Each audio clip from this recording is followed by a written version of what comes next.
I'd like to welcome you to the assembly this morning. It's wonderful to be together and to have this time and opportunity of worship on this, the Lord's Day. We're happy to have each and every one present here with us today. We're thankful to have some visiting here this morning as well. And you are our honored guest this morning. We're just happy that you're here with us. We're excited this morning to be able to continue our study in the book of Acts. And as we continue this morning, we're going to be talking about the expansion of the ministry of Peter. And as you're turning there this morning, we're going to read together to introduce from Acts 9, verses 32 through chapter 10, verse 23. Here's some questions to keep in mind as you think about this particular part of the Bible. And these questions, of course, were posted on the board as well last week. What caused those who dwelled in Lydda and Sharon to turn to the Lord? Of whom was it said, this woman was full of good works and charitable deeds? What did the widows show Peter? What caused many who dwelled in Joppa to believe on the Lord? What did Cornelius see and hear in a vision about the 9th hour of the day? What was the meaning of Peter's vision? And what has God cleansed? And so we're going to consider that together this morning. In Acts 9, in verse 32, the writer Luke records for us the following. Now it came to pass as Peter went through all parts of the country, he also came down to the saints who dwelt in Lydda. There he found a certain man named Aeneas, who had been bedridden 8 years and was paralyzed. And Peter said to him, Aeneas, Jesus the Christ heals you. Arise, make your bed. And then he arose immediately. All who turned at Lydda and Sharon saw him and turned to the Lord. At Joppa there was a certain disciple named Tabitha, which is translated Dorcus. This woman was full of good works and charitable deeds, which she did. But it happened in those days that she became sick and died. When they'd washed her, they laid her in an upper room. Since Lydda was near Joppa, and the disciples had heard that Peter was there, they sent 2 men to him, imploring him not to delay in coming to them. Then Peter arose and went with them. When he had come, they brought him to the upper room, and all the widows stood by him, weeping, showing the tunics and garments which Dorcas had made while she was with them. Peter put them all out and knelt down and prayed. And turning to the body, he said, Tabitha, arise. She opened her eyes, and when she saw Peter, she sat up. Then he gave her his hand and lifted her up. And when he had called the saints and widows, he presented her alive. And it became known throughout all Joppa, and many believed on the Lord. So it was that he stayed many days in Joppa with Simon, a tanner. There was a certain man in Caesarea called Cornelius, a centurion of what was called the Italian regiment, a devout man, and one who feared God with all his household, who gave alms generously to the people and prayed to God always. About the 9th hour of the day, he saw clearly in a vision an angel of God coming in and saying to him, Cornelius. When he observed him, he was afraid and said, What is it, Lord? So he said to him, Your prayers and your alms have come up for a memorial before God. Now send men to Joppa and send for Simon, whose surname is Peter. He is lodging with Simon, a tanner, whose house is by the sea. He'll tell you what you must do. When the angel who spoke to him had departed, Cornelius called 2 of his household servants and a devout soldier from among those who waited on him continually. So when he had explained all these things to them, he sent them to Joppa. The next day, as they went on their journey and drew near the city, Peter went up on the housetop to pray about the 6th hour. And he became very hungry and wanted to eat. And while they made ready, he fell into a trance. and saw heaven opened, and an object like a great sheet bound at the four corners descending to him and let down to the earth. In it were all kinds of four-footed animals of the earth, wild beasts, creeping things, and birds of the air. And a voice came to him, "Rise, Peter, kill and eat." Now Peter said, "Not so, Lord, for I've never eaten anything common or unclean." And a voice spoke to him again the second time, "What God has cleansed, you must not call common." This was done 3 times, and the object was taken up into heaven again. And while Peter wondered within himself what this vision which he had seen meant, behold, the men who had been sent from Cornelius had made inquiry for Simon's house and stood before the gate. And they called and asked whether Simon, whose surname was Peter, was lodging there. And Peter thought about the vision. The Spirit said to him, "Behold, 3 men are seeking you. Arise, therefore, go down and go with them, doubting nothing, for I have sent them." Then Peter went down to the men who had been sent to him from Cornelius and said, "Yes, I am he whom you seek. For what reason have you come?" And they said, Cornelius the centurion, a just man, one who fears God and has a good reputation among all the nation of the Jews, was divinely instructed by a holy angel to summon you to his house and to hear words from you. Then he invited them in and lodged them. And we're going to just stop right there at the very beginning of verse 23, by the way. Jacob will do the next section, beginning with verse 23 next week. So this morning we're going to talk about this particular story, the expansion of the ministry of Peter. As we begin this morning, I want to kind of just take a minute to think through maybe the bigger picture, the background behind what we're going to do this morning. And so to be a really good Bible student, you really have to sort of keep the big picture in mind as you analyze the details. And we kind of get in trouble if we have a knowledge of the big picture and don't worry about the details, or if we take a look at the details without really remembering what the big picture is. And so we kind of have to maintain that balance. And so as we begin looking at this idea, major big picture, the Bible is made up of these 2 main sections, the Old Testament and the New Testament. And one of the primary characteristics of the Old Testament is kind of how we deal with humanity. And so if you think of all of humanity, in the Old Testament it's sort of made up of these 2 different groups. And so you have the Jews and you have the Gentiles. And that's kind of the way, in a way, really the way the Bible looks at humanity. The Jews and the Gentiles just mean everybody else. Everybody else. Why did God pick them? Why is so much of the Old Testament about this little nation right here? They had a job, and the job of the Jews was to give the world a Messiah. That's why God chose Israel. And that was their job. And so throughout the Old Testament, that's what God is doing with Israel, is producing a Messiah.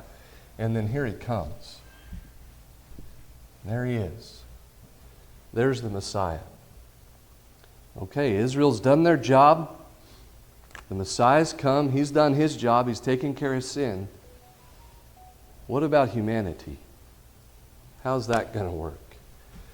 Well, we begin learning the basic answer to that is, how does humanity look? Oh, there you go. I misspelled it. How does it look in the New Testament? In the New Testament, there it is. It's just all of us. Everybody. There is no special class ethnically of anybody. God makes no distinction. That's the ultimate goal of what we're going to try to get to here. So how's that going to happen? How are we going to go from that to that? Well, Jesus begins to explain it to Peter in Matthew 16, verses 18 and 19. Remember, he said to Peter, you're Peter, you're Petros. And on this Petra, on this rock, I'm going to build my church, and the gates of Hades will not prevail against it. I'm going to build my church. And so what is the Petros? Peter's the rock. She's going to build on the rock. What does all that mean? Basically, it just means, Peter, you're a chip off the old block. And you're going to have a special job helping me carry out this work. This work of giving the church ultimately to the whole world. And we learn in Acts 1 that this is going to ultimately be something the apostles would take to the ends of the earth. But Peter's going to have this special job. What is Peter's special job? How is he going to help go from that to that? Jesus said in Matthew 16 and 19, I'm going to give you the keys of the kingdom. What is Peter's special job as a chip off the old block? Peter is the doorman. That's his special job. What does he get to do? He gets to open the door. And so to the church, he opens the door to the Jews in Acts chapter 2. Well, what about everybody else? That's where we come this morning. What's God going to do with the rest of the world? By the time you get to Acts 10, I don't know about the end of Acts 9, by the way, timing-wise. By the time you get to Acts 10, the church is around 10 years old. It's about 10 years old. It's kind of interesting. By the time you get to Acts 15, it's around 15 years old. And so, anyway, just an interesting point. So how is it, 10 years in now, that we're going to take this next step? That's what happens this morning. And what we're going to notice this morning as we walk through these stories is Peter is gradually getting ready to take this step. God is helping him get ready to take this step. When you read Acts 9 and 31, it said the churches throughout all Judea, Galilee, and Samaria had peace, were edified, and walking in the fear of the Lord and in the comfort of the Holy Spirit, they were multiplied. This idea that they would be witnesses in Acts 1 and 8 in Jerusalem, in Judea and Samaria, and to the ends of the earth, they've done it. There you can see Judea and Samaria. The church had gone all the way through there. And Galilee is north of Samaria. Church has done great where the nation of Israel is. I mean, you couldn't read a better verse than Acts 9 and 31. It was just doing great. And so what happens now? Peter takes a left-hand turn. He goes west. He goes west. And if you look up here, he's going to go where? He's going to go from Jerusalem to Lydda. And now we come to this guy named Aeneas. He's going through all parts of the country, it says in verse 32. And he comes now to Lydda. What you're going to notice this morning is Peter kind of gradually walking into the Gentile world. And he doesn't really, jump in with both feet. It's kind of a toe-dipping exercise. He gradually is going, gradually going. And we're going to gradually get all the way to chapter 10. What does he do? He makes his way going west. Now we're going to start going out of the nation of Israel toward the west. He comes to Lydda and he meets this guy named Aeneas. We don't know very much about Aeneas. I do know that is a Greek name. Is he a Greek guy? I don't know who he is. All the Greek people and all the Gentiles we meet up to Acts chapter 10 that are Christians become Jews first and then Christians. And it doesn't even say Aeneas is a disciple. It seems like he is because Peter's with the disciples and that's when he sees Aeneas. But anyway, he's taking these steps.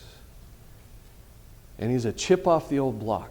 And if you watch these next two miracles, you just think, boy, that seems like something Jesus did.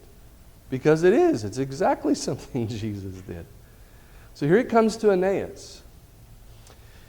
And this guy has been bedridden for 8 years, and he's paralyzed.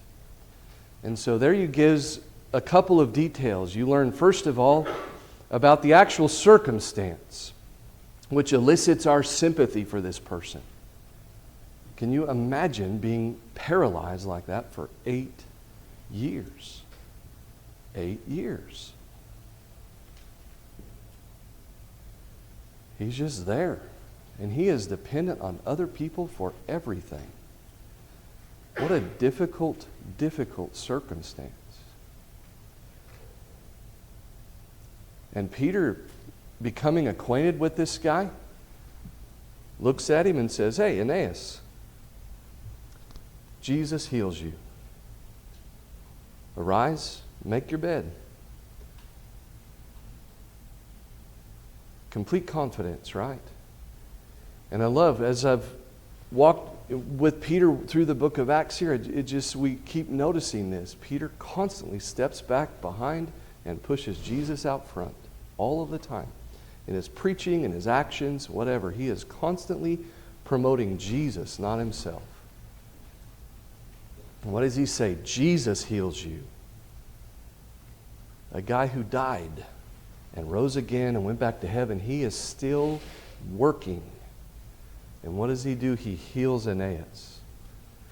The command, arise. Same word that was used to describe the resurrection of Jesus, by the way. Arise and you make your bed. That would have been a cruel statement to make to this guy for the last 8 years, because he couldn't do that. Now, Peter makes this statement, and maybe it's the best thing Aeneas ever heard. Look at what it says. He immediately got up. Immediately. Jesus did this exact thing in Luke chapter 5. It's recorded in the other Gospels too, Matthew and Mark, but Theophilus would have read Luke 5. And maybe he could remember that story of those friends letting that guy down through the roof and Jesus telling that guy, "Your sins are forgiven you. Get up and walk and go put your bed away." Peter does almost exactly the same thing. He's a chip off the old block. One other thing about it, Peter had already healed a lame man way back in Acts 3. It's interesting, we're not going to walk through this morning. It's interesting to contrast those two guys. That guy didn't get up immediately. Aeneas gets up immediately on his own. Nobody, it doesn't seem like, has to encourage him twice.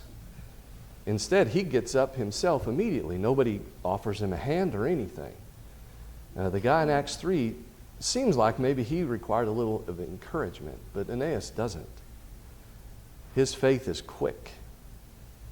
And what happens? Look at verse 35. Everybody hears about it. And so, in other words, this spreads without distinction. It just kind of goes everywhere. The word spreads like wildfire, and what happens? People turn to the Lord. You might just notice that as Luke talks about miracles all the way through the book of Acts, he's constantly reminding us of the purpose of miracles. What was the purpose of miracles? It was to highlight the message of salvation. That was the purpose of miracles. Mark said it would be that way when he recorded the very end of his gospel. He said that the Lord went with them, working with them, confirming the word by the signs. It confirmed the message. Miracles always point you to the message, and that's what happens here. As it's pointed to the message, what do? They turn to the Lord. That's describing the process of conversion. They're converted. They change. And there he is at Lydda, and the word spreads like wildfire. What a great story. But here we go to the next one. Because Peter now is going to get a call. And at Joppa, now we learn about a disciple. So here you go. If you can follow it, I hope you can see it. I don't know. I didn't arrange this, by the way. PowerPoint suggested that, and I thought, that looks good. And so, hope that works. But if you just keep going all the way to the coast, there's Joppa, all the way out there on the Mediterranean Sea. Beautiful setting, right? I'm sure that would have been a beautiful place to look out west. But there's a tough day in this beautiful city. when this certain disciple named Tabitha. We learn about Tabitha and sometimes Dorcas. It's kind of interesting.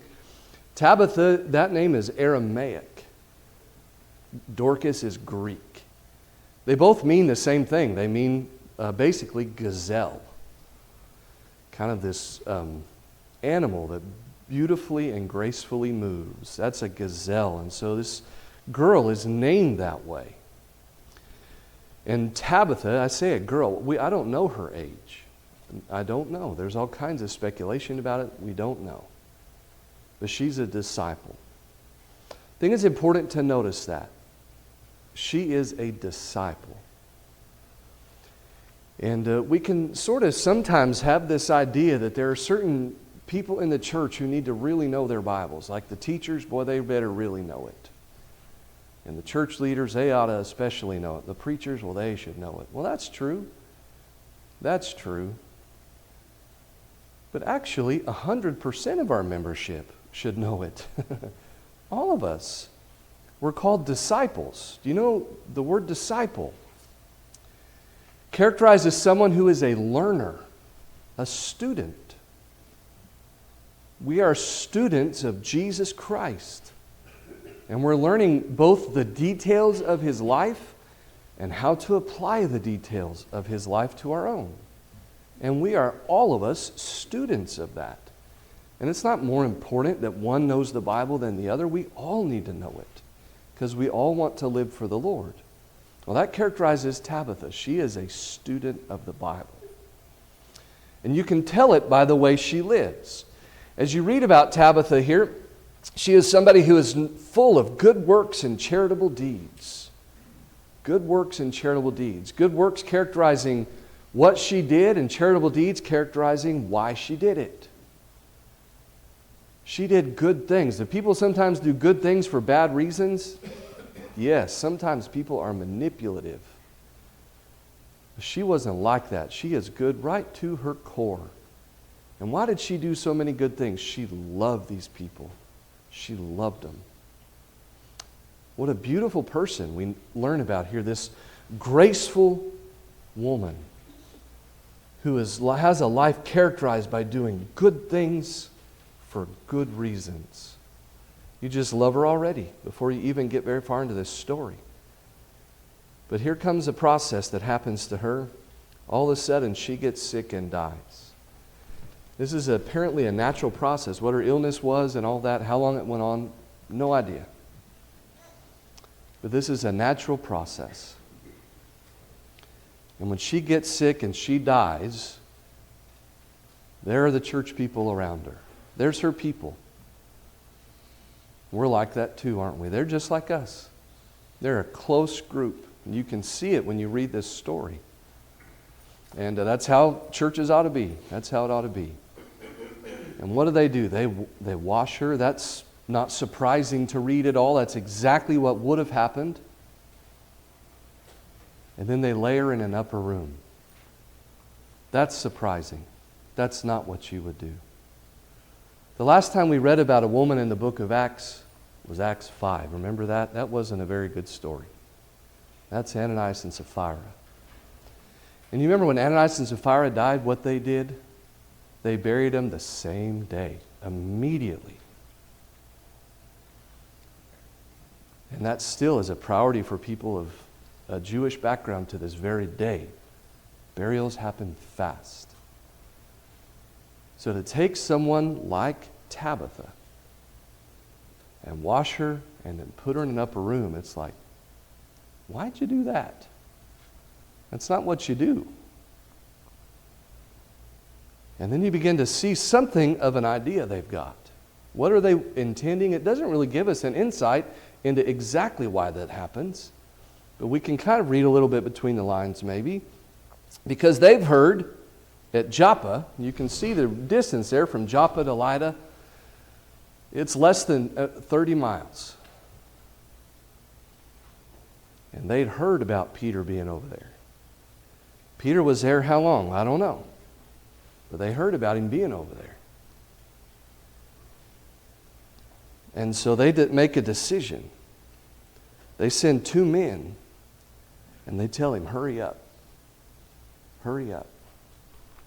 Doesn't that seem weird? She's already dead. What's the rush? But you see the urgency. And so there seems to be some sort of an expectation here within this group that Peter could do something about this circumstance with Tabitha. What makes it even more interesting is we've seen the miracle of Jesus raising people from the dead. But in the book of Acts, how many times have we read that so far? 0. The church being maybe almost 10 years old, how many times that we know of has that happened? We know of 0 stories where that's happened. Jesus did it? Of course He did, yes. The apostles, have they? I don't know if they have ever before this time. And so if they haven't, that makes this story even more incredible. Because it seems like they're hurrying because they need Peter to get there to do what they think he can do. So they go and they get him. And they give Peter this message, you got to come with us, and he goes. He goes. And when he comes, they bring him to this upper room. He's been in an upper room before. He's been in an upper room contemplating death before. He's a chip off the old block. Here he is again. And this time, here come these widows. And these widows are showing tunics and garments. Those are undergarments and outer garments. And these are things apparently that Tabitha has made for these widows. This isn't really the point of our study this morning, but it's kind of an interesting thing. These widows are showing that to Peter. It's an interesting thing about grief and about loss. One of the things about losing someone you love, it can feel very lonely. Very lonely. And so in grief, sometimes we make these little gestures to try to pull people into where we are. And we want to show you something or tell you a story or something like that. And maybe you know the story, maybe you don't, maybe you understand the significance, maybe you don't. But what do you do in those moments? You do what Peter does. You just listen. You just listen. And there's Peter. You know, this is a hurry. We're in a hurry. We don't have time for all these stories. Peter has time for them. He has time. He's an important man. He doesn't have time to sit around and listen to stuff all day. Yes, he does. He has time. Because that matters to Peter. And he's going to sit here with these widows and listen to their stories. And then what does he do? He's listened. They've kind of talked this out. He understands as best he can. And then it says he puts them out. You feel like you're reading Luke chapter 8, and Jesus is at the house of Jairus. He's a chip off the old block, isn't he? Puts them out. And what does he do? He prays. He prays. And then he has a conversation with Tabitha, so to speak. He tells her, Tabitha, arise. Jesus in Luke 8 said, Talitha, arise. It's almost exactly the same verbiage. And what happens? She opens her eyes. She sees Peter. Did she know who he was before? I have no idea. But she kind of is coming into focus here. And he gives her his hand, he gets her up, and he presents her alive. Can you imagine what that reunion was like for this congregation? And can you imagine how much greater the reunion will be for the congregation of humanity in the world to come? It's an incredible thought. But here Peter gives them Tabitha, and they're reunited. It gets known everywhere.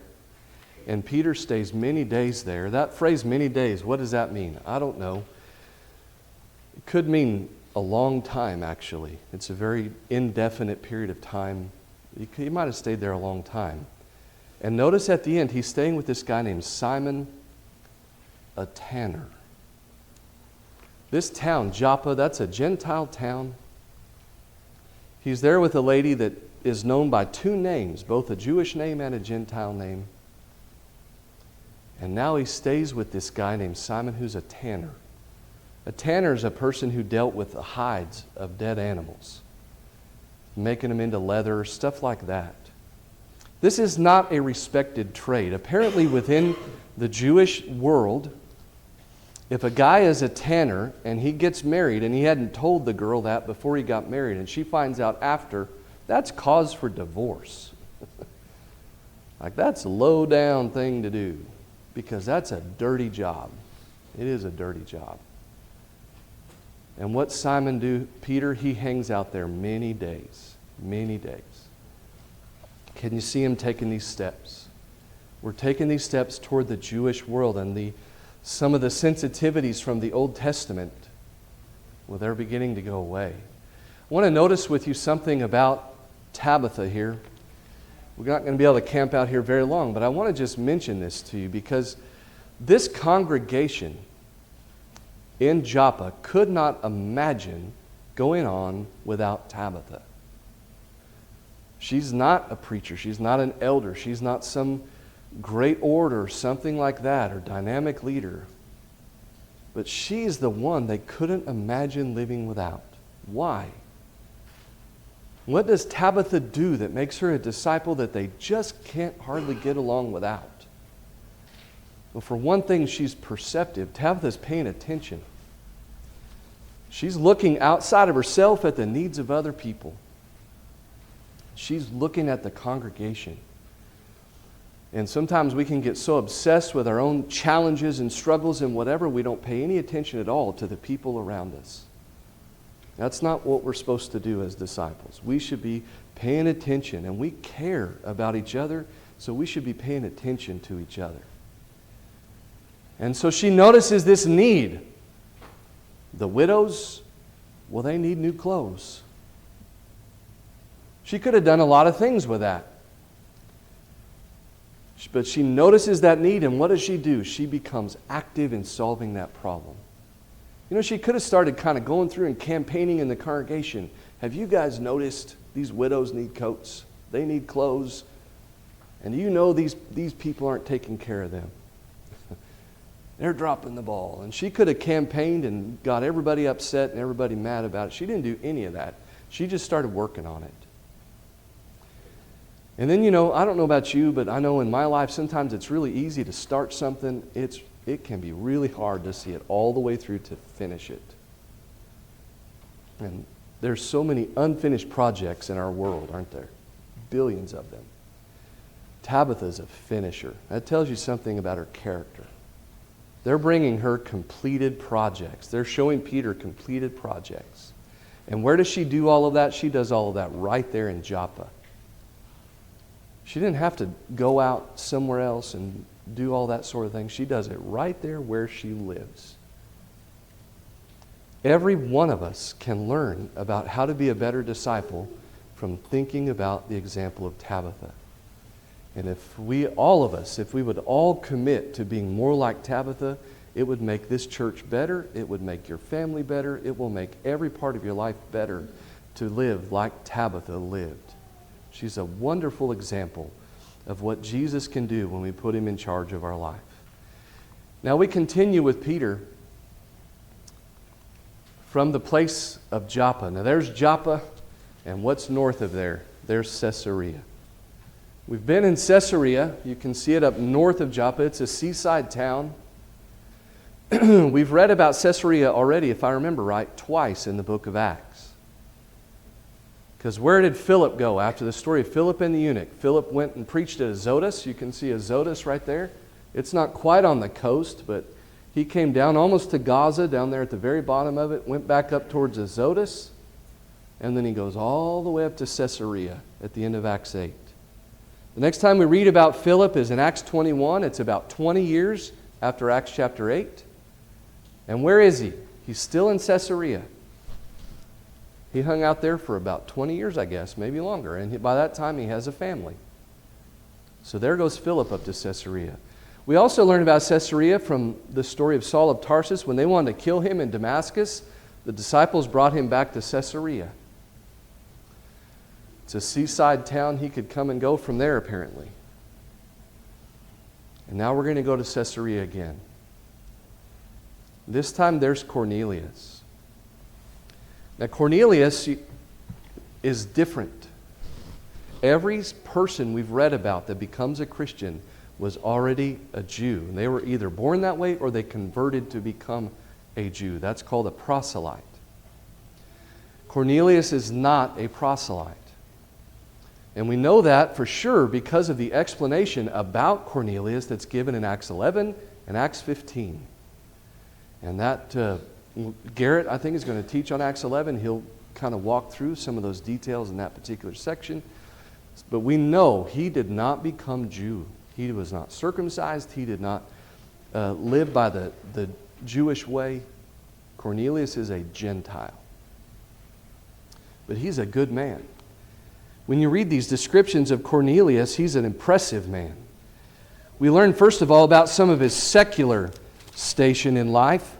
We learn about the fact that he is a centurion. A centurion means he was in charge of 100 soldiers as part of the Italian regiment. So he's an important guy in this Italian regiment, which was widely known. In Caesarea, he's living as a devout man. And he is a man who fears God. And he doesn't do it alone. He's persuaded his household to be that way with him. And he's also very generously, and he's a man of prayer. Don't you wish all those things would be said about you? That that's the way your life was. Beautiful description. The 9th hour of the day, always you're counting from 6 a.m. So the 9th hour of the day is 3 in the afternoon. Here comes this angel. And he sees it clearly. There's no uncertainty about it. It's interesting here, though, what happens, right? The angel comes and the angel tells him, Cornelius. And he can see this angel. And he says, your prayers have come up for a memorial. God's not forgetting about you. God knows about you. He's mindful of you.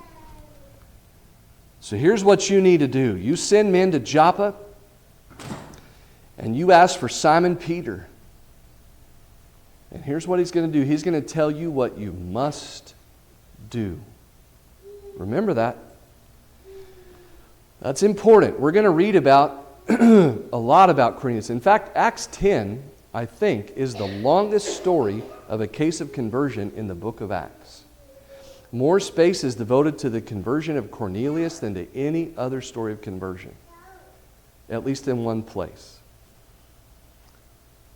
A lot of detail about the conversion of the first Gentile. And what is he going to be told? He's going to be told what he must do. Until that happens, he's not going to be saved. And so Jacob's going to talk about that next week, but just remember that. That's an important statement in Acts 10 and verse 6. So the angel takes off. And notice, the angel didn't, and the angels never do, tell people what they must do to be saved. The number of angels who have preached a gospel sermon in the history of the Christian age is 0. Never. We get to do it all the time. The angels never have. All they can do, they can point people to preachers, point people to men who know the gospel, women who know the gospel. You go talk to them.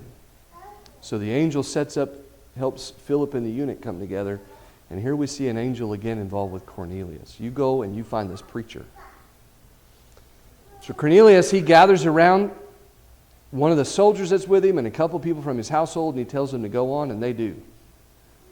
And they make this journey south to Joppa. Now the next day, there's Peter. Peter goes up on the household at the 6th hour. That's noon. And on those roofs, you could kind of sit up on that roof. You wouldn't necessarily want to have a deal like that here in Oklahoma. In Southern California, sometimes they have houses where you can go up and you can sit up on the roof and stuff like that. It's kind of like that here. That's where Peter's going. And what's he doing? He's going up there to pray.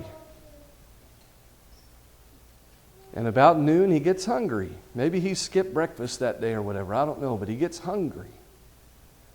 And this natural instinct of hunger all of a sudden is met with this unique experience. where all of a sudden he falls into a trance. Being in a trance, he's still fully conscious. So it's not unconscious. Neither of these guys is asleep when this happens. They're both fully awake. Cornelius sees clearly. Peter is going to see this very clearly. What does it mean to be in a trance? Basically, what it means is all of your other senses are kind of like they're not working for you. They're unresponsive, and you are completely and totally focused on one thing. That's it. So he's not unconscious, but he's not aware of any of the senses other than what he sees. What does all of that mean? It just means he is completely and totally focused on what God reveals. I mean, he is concentrating. And so here it comes. Here comes this big old sheet. It's got 4 corners. It says it's held up. And so maybe there's like a rope. It's bound at the 4 corners and all that. It's let down. Maybe there are ropes on those 4 sides. And it's let down. And what does it have on there? All these different beasts and everything. In the Old Testament, in order for these guys to stay who they were, there were lots of laws that made them different than everybody else. Many of them had to do with their diet, what they could and couldn't eat. There are very specific laws, and if you read through, Leviticus and all that, you can get a lot of information about that. Well, when this sheet is let down, there's all kinds of stuff on there. He's not supposed to eat in the way he's been raised. According to the teaching of the Old Testament, he's not supposed to eat that stuff. And he's hungry. And here God lets down this sheet from heaven, and I don't know how to describe what that might have looked like, but it must have really been something to just sort of see heaven open. What does that even mean? But what an amazing thing that must have been to see. And these animals, and the greatest of all, now you hear this voice. He hadn't heard this voice in 10 years. But now he hears it. And he says, "Rise, Peter, kill and eat." And what does Peter do? Of course he does. He argues with Jesus. "Not so, Lord. No way." In this trance, he does not lose his knowledge of right and wrong, does he? He doesn't lose his ability to discern, to think. None of that is arrested. He says, "I haven't ever done that." That's a great thing to be able to say. It tells you something about the family that Peter grew up in. They were trying their very best to live by God's law. And that's the way Peter had raised his family. He's a married man, has children. That's what he's done in his family. They want to live for God. That's good. The problem is things have changed. So Jesus says in verse 15, what God's cleansed, don't call common. What he basically says is all this stuff over here is over. All this stuff that made the Jews unique and different and separated them from the world, God's taken it away. Now, it's all there. Everything is the same for everybody. This happened 3 times. That does not mean, I don't think, that the sheet, was let down and brought back and forth 3 times. I think it means the exchange happened 3 times. It doesn't seem like Peter would have maybe argued 3 times. I don't know. But the exchange happens 3 times. 3 times. He denied Jesus 3 times. Jesus corrected him in John 21 3 times. And now here he gets this message 3 times. And when he comes out of this trance, how many guys are there going to be waiting at the gate? 3 guys. Always 3 in this story. And so what does Peter do with this vision, this information? Well, he thinks about it. What does it mean? What does it mean? But it says in verse 17 that he wondered within himself what it might have meant. Right as that happens, these guys have found the house. and they're out knocking at the gate. And they come in looking for Simon, whose name was Peter. Now, if you were Simon Peter and 3 men from the Italian regiment, a centurion within the Italian regiment, were there to meet with you, what would you have thought about? I don't know. Peter doesn't know a whole lot about what's going to happen. And so what does the Bible say? It says in verse 19, these guys are looking for you. Go with them, doubting nothing, for I've sent him. The Holy Spirit says that, by the way, and you can quote it because he could hear the Holy Spirit say it. So the Spirit tells him specifically, you go with these guys and go without doubting. What does that mean? Don't make an exit plan. Don't have a strategy for what to do if this all falls apart. You see this through all the way to the end. You go and you have no plan for exit. So he walks downstairs, and there he is at this tanner's house, and he asks him, what are you guys doing here? He doesn't know. He doesn't know. So they explain it. They explain about Cornelius. He was, as they would have seen him, a just man, a man who feared God, a man who had a good reputation, a man who was ultimately instructed by an angel to send for him. And Peter welcomes them in. That would have been a sinful thing for a Jew to do. But Peter welcomes them in and lodges them. It's not his house, but this is his decision. And Peter himself makes this decision. You can see the steps, can't you? God's helping him take these steps. And he's doesn't just happen all of a sudden. The Holy Spirit falls on Cornelius and Peter baptizes him. Peter gradually, by God's providence and direction, is brought to the point where he is able to comprehend exactly the gravity of what it is he's getting ready to do. I want to just spend a second here as we think about this, just thinking about some of the great qualities we see in Peter in these stories. Of course, he argued with Jesus, we know that kind of side of Peter, but Peter's really a very good man. He makes mistakes, yes he does, but Peter is a good man. And he's an outstanding leader. And what is it about Peter that's so good? First of all, he's a faithful man. This mission that Jesus gave him, he's all in. He's 100% in.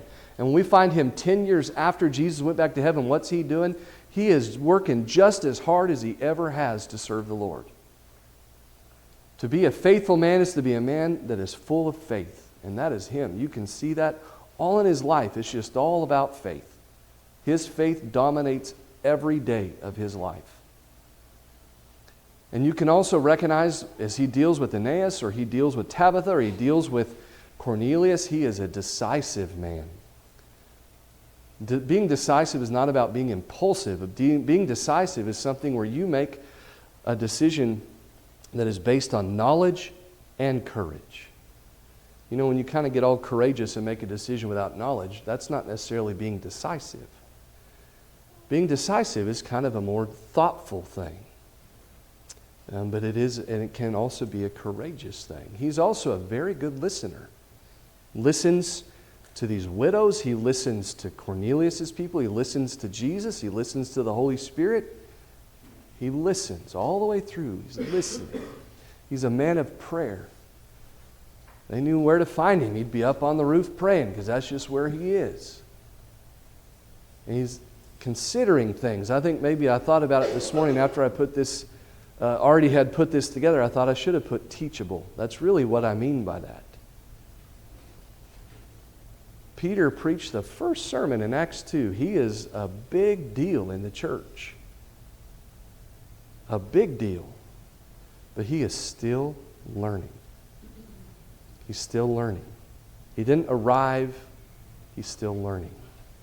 And on top of all of it, he's obedient. He's going to do what the Lord says. Wonderful example of how to live our lives for the Lord.